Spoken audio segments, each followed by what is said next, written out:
recently we had 3 clients over the last year and a half that had 5+ children in the home. Oh, wow. A lot of kids. And they were all being homeschooled by their parents, and their parents were doing a great job, but you could imagine what it would be like in that space, Sure. right? To have 5 kids. It requires a little bit of diligence and communication to navigate something like that, from top to bottom. Yeah, I could see that. A lot of communication. Tons from the beginning all the way through. Right. And we do that really well, and we have fun doing that. So, and we get to connect with the client in a different way. Yeah. I thank God for people like you because I cannot stand to paint. A lot of people tell me that. Yeah, no, absolutely. And I've seen your work. You guys do some awesome, some really clean lines. That's what I really like about it. Thank you. Yeah.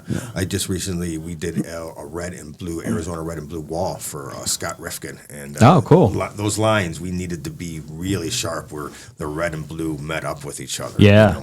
So I can hand cut a line, but we still tape sometimes. Okay. Just to make sure that we can keep it looks like it's been printed on. Yeah. That's an art in itself.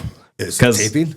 No, well, that too. Just the cutting in. Just the cutting in. Yeah, totally. So, like for me, I'm really, really good at it, and only because my dad wouldn't let me touch a roller for the first 2 years that I mentored with him. Yeah. Really, I say mentor as it was a really nice thing, but I was working from my bed. I was working for dinner, right? Right. Yeah. But it's a fancy word for free labor. Free labor. Yes. So I had a paintbrush in my hand really early on, and you learn, and after a couple of years of creating straight lines, it's like embedded into my psyche. Yeah. I could do it with my eyes closed now. Oh, wow. And the guys are like, they watch me do it, and they're like, they get so angry at me. They're like, how the hell do you pull that off? I'm like, it's practice. You just practice. Right. And my longest tenured guy is almost a year, and he needs probably a couple more years. Yeah. Of fine finish training.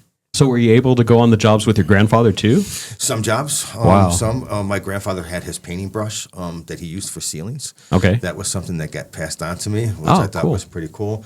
But my grandfather was already at the end of his tenure when I really started coming up my own. But his wisdom was there, and knowing that he had a strong part in painting downtown Chicago. This is where he did most of his work, and my grandfather's work, and I think this is where I get my artistry from.